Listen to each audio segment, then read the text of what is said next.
ఆచి చికెన్ మసాలా ఇచ్చిన ఒక అనామకుడు ఎమ్మెల్యేగా అయిన తర్వాత పార్టీని కష్టాలలో వదిలిపెట్టి పోయినా అక్కడ మరి ఒక పెద్ద మనిషిగా సమన్వయకర్తగా సమర్థవంతంగా బాధ్యతలు నిర్వహిస్తున్న శ్రీ ఒంటెద్దు నరసింహారెడ్డి గారికి, తమ్ముడు శ్రీ రాకేష్ రెడ్డి గారికి, ఏనుగుల రాకేష్ రెడ్డి గారు మొన్ననే గ్రాడ్యుయేట్ ఎమ్మెల్సీ ఎన్నికల్లో పోటీ చేస్తున్నారు, స్వల్ప తేడాతో ఓడిపోయిన తమ్ముడు రాకేష్ రెడ్డి గారికి, అట్లాగే వేదిక పైన శ్రీ పల్లె రవికుమార్ గౌడ్ గారు, మల్లికార్జున రెడ్డి గారు, సోదరులు వెంకటేశ్వర రెడ్డి గారు, సోదరుడు ఉపేందర్ గారు, సోదరుడు గెల్లు శ్రీనివాస్ యాదవ్ గారు, సర్దార్ రవీందర్ సింగ్ గారు, అట్లాగే మార్పెద్ది శ్రీనివాస్ గౌడ్ గారు, మరి అందరినీ హుజూర్ నగర్ లో ఈరోజు వెంట పెట్టుకొని ఇంత ఎండాకాలంలో కూడా ఇంత పెద్ద ఎత్తున ముందుకొచ్చిన తమ్ముడు శ్రీ పిల్లుట్ల రఘు గారికి, అట్లాగే వారితో కదిలి వచ్చిన మా తమ్ముళ్ళకి, మా అక్క చెల్లెళ్ళకి, మరి మొదటి నుండి పార్టీ జెండా ఎత్తి దించకుండా పోరాటం చేస్తున్న మా భారతక్క లాంటి నాయకురాళ్ళకి, నాయకులకి పేరు పేరున అందరికీ, పత్రికా మిత్రులకి పేరు పేరున నమస్కారాలు. చాలా సంతోషంగా ఉంది మీరు ఇంత దూరం రావడం, అట్లాగే ఇంత బ్రహ్మాండంగా మరి పోరాట స్ఫూర్తితో దుర్మార్గ కాంగ్రెస్ ప్రభుత్వాన్ని, ఆ ప్రభుత్వంలో పనిచేస్తున్న మంత్రులు, ముఖ్యమంత్రిని మేము ఎదుర్కొంటాం, మీరు మాకు అండగా నిలబడండి అంటూ మీరు ఇక్కడ పోరాట స్ఫూర్తిని ఏదైతే ప్రదర్శిస్తున్నారో ముందుగా శిరస్సు వంచి మీకు నా అభినందనలు తెలియజేస్తా ఉన్నా.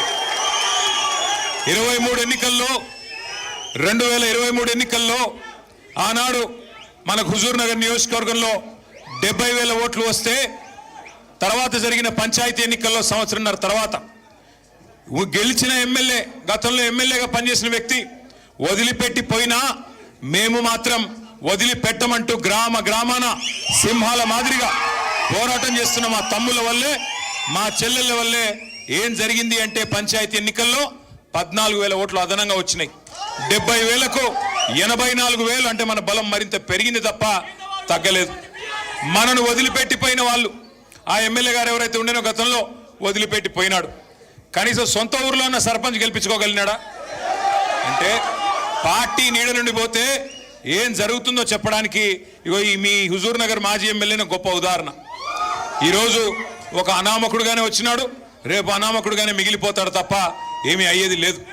ఒకటి మాత్రం పక్కా, రేపు సరిగ్గా ఏప్రిల్ 27, 2026 మనం పెద్దలు కేసీఆర్ గారి నాయకత్వంలో ఆనాడు 2001వ సంవత్సరంలో 25-26 ఏళ్ల కిందట జలదృశ్యంలో కొండా లక్ష్మణ్ బాపూజీ గారు, పెద్దలు స్వర్గీయ మాజీ మంత్రివర్యులు వారు ఆశ్రయమిస్తే జలదృశ్యంలో ఆనాడు ఎగిరింది గులాబీ జెండా. 25 ఏళ్ల కింద. రేపటితో 25 వసంతాలు పూర్తి చేసుకొని 26వ సంవత్సరంలో అడుగు పెట్టబోతా ఉంది గులాబీ జెండా. భారతదేశంలో ఏ పార్టీకి లేని విశిష్టత మన పార్టీకి మాత్రమే ఉంది. అది ఏంది అంటే మొదటి 14 ఏళ్ళు ఉద్యమ పార్టీగా, ఆ తర్వాత 10 ఏళ్ళు అధికార పార్టీగా, గత 2.5 ఏళ్ళు ప్రతిపక్ష పార్టీగా 3 పాత్రలు సమర్థవంతంగా పోషించిన ఒకే ఒక్క పార్టీ బీఆర్ఎస్ పార్టీ. మన నాయకుడు కేసీఆర్ గారిని ఇవాళ 3 ఫీట్లు ఉన్నోడు, 4 ఫీట్లు ఉన్నోడు కూడా చాలా మాటలు మాట్లాడుతున్నారు. నోటికి ఎంత వస్తే అంత, ఎందుకంటే వాళ్ళు పాపం ఐడెంటిటీ క్రైసిస్లో ఉన్నారు. ఎవరైతే ఇవాళ కేసీఆర్ గారిని దూషించి ఏదో 4 మాటలు కేసీఆర్ గారిని పైశాచిక ఆనందం పొందే ముఖ్యమంత్రి ఉన్నాడో పాపం ఆయనకు ఐడెంటిటీ క్రైసిస్ ఉన్నది. ఐడెంటిటీ క్రైసిస్ అంటే ఆంగ్లం ఎక్కువైపోయింది. ఐడెంటిటీ క్రైసిస్ అంటే తెలుగులో చెప్తే ఆయన ఎవడు దేక్తలేడు, ఎవడు గుర్తుపడతలేడు. నిన్న ఎక్కడనో కాదు, ఇక్కడెక్కడ శంషాబాద్ దగ్గర ఏదో రిబ్బన్ కటింగ్ ప్రోగ్రామ్ పోయిండు. మనం తెచ్చిన నేను చెప్తా తొందరపడక, నా చెవులో మీరు ఒరకపోతే చాలు. మనం తెచ్చిన కంపెనీ మన టీ హబ్లో పుట్టిన కంపెనీ అది. ఆ టీ హబ్లో పుట్టిన కంపెనీ పెద్దగా అంతరిక్షంలోకి రాకెట్లు పంపుతున్నది. ఇక రిబ్బన్ కట్ చేయవా రేవంత్ రెడ్డి అని నేను పిలిచినారు. మనం గట్టినవన్నీ కడితే ఈయన పోయి రిబ్బన్లు కట్ చేస్తున్నాడు, అంతే కదా, ఏముంది చేసింది ఇప్పటిదాకా. పిలిచినారు, పోయినాడు. సరే పోయినాడు, ఏదో పోజులు కొడుతూ అక్కడ నిలబడి అట్లా పోజులు కొడుతున్నాడు. ఆఖరికి అక్కడ పిలిచే యాంకర్ అమ్మ ఉంటుంది కదా, ఆ అమ్మాయి ముఖ్యమంత్రి గారు అని చెప్పి శ్రీధర్ బాబు పేరు చెప్పింది తప్ప ఈయన మాత్రం గుర్తుపట్టట్లేదు. ఇది మొదటిసారి కాదు, చివరిసారి, అంతకంటే కాదు. 2.5 ఏళ్ళు అయిపోయింది. యాంకర్లు గుర్తుపెట్టుకోవట్లేదు, యాక్టర్లు గుర్తుపెట్టుకోవట్లేదు, ఎవడు గుర్తుపెట్టుకోవట్లేదు ఆయన పేరు. ప్రజలైతే ఆయన పేరు తీస్తేనే బూతులో వర్షం కురిపిస్తున్నారు. నేను చెప్పట్లా ఇది. మీరు కావాలంటే ఆ యూట్యూబ్లో, సోషల్ మీడియాలో చూడొచ్చు. ఎవరన్నా పోయి ఆయన ఎవరు ఉండే ఆయన పేరేంది అనగానే ఆయన పేరు చెప్పకు, ముఖం తిప్పుకుంటున్నారు. చివరికి హుజూర్ నగర్ పాత నల్లగొండ జిల్లాలో 12 సీట్లుంటే, ఆగురా అయ్యా చెప్పని, పాత నల్లగొండ జిల్లాలో 12 సీట్లుంటే 12లో 11కి కాంగ్రెస్ ఎమ్మెల్యేలు గెలిపించినారు ఉమ్మడి నల్లగొండ ప్రజలు. సరే, కారణాలు ఏమైనప్పటికీ జరిగింది జరిగిపోయింది.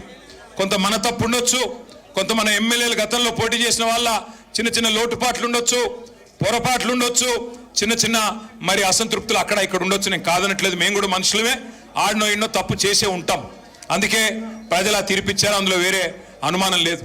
కానీ విచిత్రమైన విషయం ఏమంటే, విచిత్రమైన విషయం, చాలా ఆశలతో ఏదేదో రంగుల కల ఈస్ట్మన్ కలర్ సినిమా చూపెట్టి ఏం చెప్పారు అన్నాడు.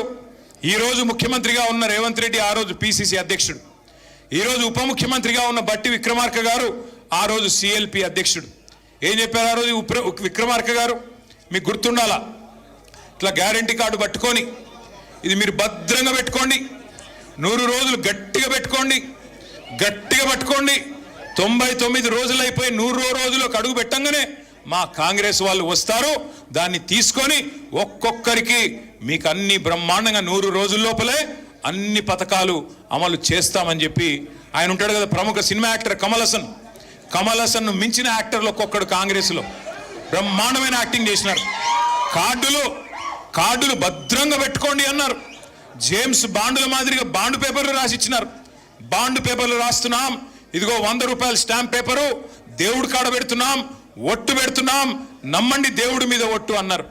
ఎన్ని మాటలు చెప్తే ఇవాళ నేను అడుగుతా ఉన్నా బట్టి విక్రమార్క గారిని, భద్రంగా పెట్టుకోమంటివి కదా కార్డులు, భద్రంగా 100 రోజులు పెట్టుకోమంటివి కదా, మరి 1000 రోజులు అయ్యేందుకు వచ్చే ఇప్పుడు ఎక్కడ పెట్టుకోవాలా కార్డులు? మరి ఏం చేయాలా?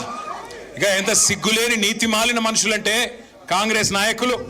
ఏమైందయ్యా, 100 రోజులు 6 గ్యారంటీలు అంటారు కదా, 420 హామీలు ఇస్తారు కదా, 13 డిక్లరేషన్లు చెప్తారు కదా, రైతులకు రైతు డిక్లరేషన్, ఎస్సీ ఎస్టీలకు ఎస్సీ ఎస్టీ డిక్లరేషను, బీసీలకు బీసీ డిక్లరేషను, మహిళలకు మహిళా డిక్లరేషను, యువజనులకు యువజన డిక్లరేషను, మైనారిటీలకు మైనారిటీ డిక్లరేషను, ఎంతొస్తే అంత 420 అడ్డమైన హామీలు, అభయహస్తం అనే పుస్తకం మీ మేనిఫెస్టో పెడితిరి కదా, ఏమైంది మరి 100 రోజుల ముచ్చట అని ముఖ్యమంత్రి గారిని అడిగితే ఆయన ఏమంటున్నాడు ఎరికేనా?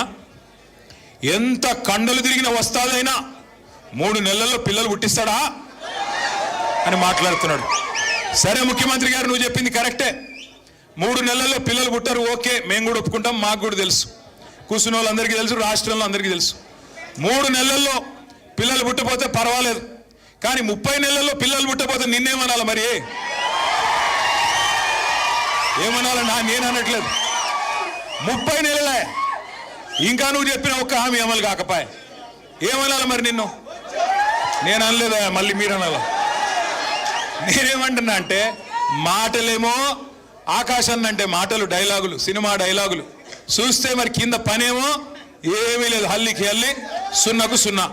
ఇక మీ ఉత్తమ్ కుమార్ రెడ్డి గారు ఉన్నారు, 6.5 ఫీట్లో 7 ఫీట్లో ఉన్నాడు, ఏమి లాభం? ఆ కృష్ణా నీళ్లు తాగి బాగానే పెరిగిండు వాటంగా, కానీ ఏమి చేసింది ఏమి? అప్పట్లో డైలాగ్ కొట్టినాడు ఉత్తమ్ కుమార్ రెడ్డి, మీకు యాదికుండాలా? ఏమన్నాడు? నేను కేసీఆర్ని దించేదాకా గడ్డమే దియ్య అన్నాడు. నేను అప్పుడే చెప్పిన, గడ్డం పెంచుకుంటే సన్నాసులు కలిసిపోతావు, ఏమి కాదు నీతోనండి. ఈరోజు ఏదో అబద్ధ మాటలు చెప్పి ఇష్టం వచ్చినట్టు హామీలు ఇచ్చి అడ్డగోలుగా ప్రజల్ని భ్రమంలో పెట్టి తప్పిదారిన భాగ్యలక్ష్మి బంపడ్రా మాదిరిగా జాక్పాట్ కొట్టారు తప్ప మిమ్మల్ని నమ్మి జనాలు ఎవరు నిజాయితీగా ఓట్లు వేయలేదు, మోసపోయారు. ఇది వాస్తవం, నేను చెప్పట్లా. వాళ్ళ గ్రామాల్లో ఏ రైతునన్నా అడగండి, ఏ రైతు బిడ్డనైనా అడగండి, వాళ్ళే చెప్తున్నారు కాంగ్రెస్కు ఓటేసి తప్పు జరిగింది, తప్పు చేసినాము అని నల్గొండ జిల్లాలోని రైతన్నలు స్వయంగా వాళ్ళ నోటితో వారే చెప్తున్నారు తప్ప ఇది నా మాట కాదు.